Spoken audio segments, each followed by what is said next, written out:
Hi, my name is Kelly, and today we are going to discuss the death penalty. And discussing, I mean, we're going to talk about why I think that the death penalty should be banned in every state. 108 countries have stopped executing inmates, and that's in the world, but throughout the world, there's a 20% increase of executions, while the U.S. is, falling below, according to the rest of the world. I think we still need to talk about why death row or capital punishment is probably not the best solution. From my personal opinion, I don't think that anybody's life should be put in somebody else's hands, no matter what they did. I think that, spending your entire life in confinement in prison is the ultimate punishment. So why give them an easy way out? An easy way out meaning death. Well, it's not always easy, but we'll talk about that a little bit later. This is a really controversial topic. I was debating whether or not to talk about it, but why not? Let's open it up. So today we're going to be talking about innocent people on death row. We're going to talk about states that are not imposing or using death row anymore or execution. And we're going to talk about botched executions, which is a horrible thing. So, since 1973, 190 former death row inmates were exonerated of all of their crimes. This was because of better investigation and new technology, or better advanced technology, like blood testing and all of that great stuff. But these people sat in prison for majority of their lives on charges that they were trying to appeal, and turns out they didn't do it.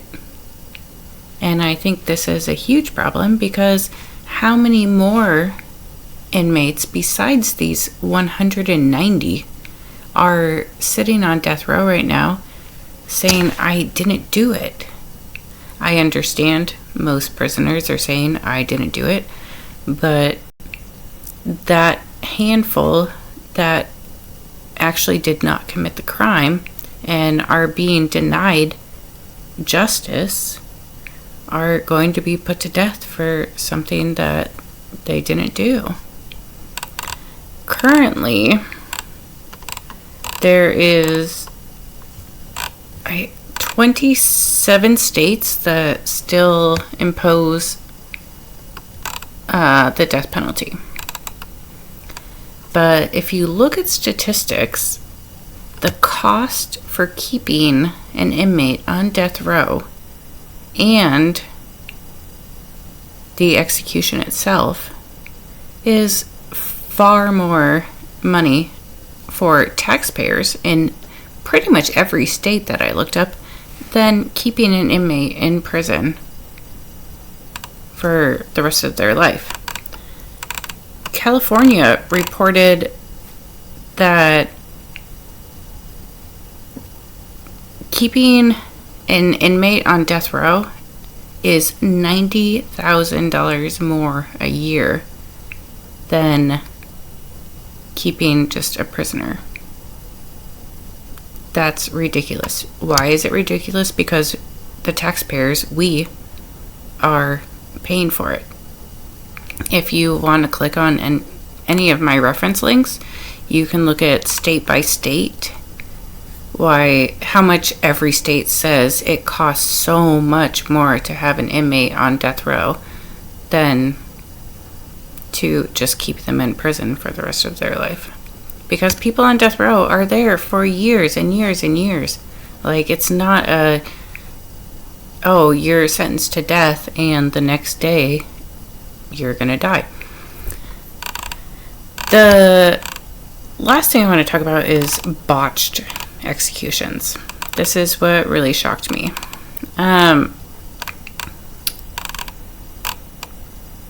So, in the past 120 years, it's been reported that over 8,000 people have been executed, and 276 of those executions did not go as planned.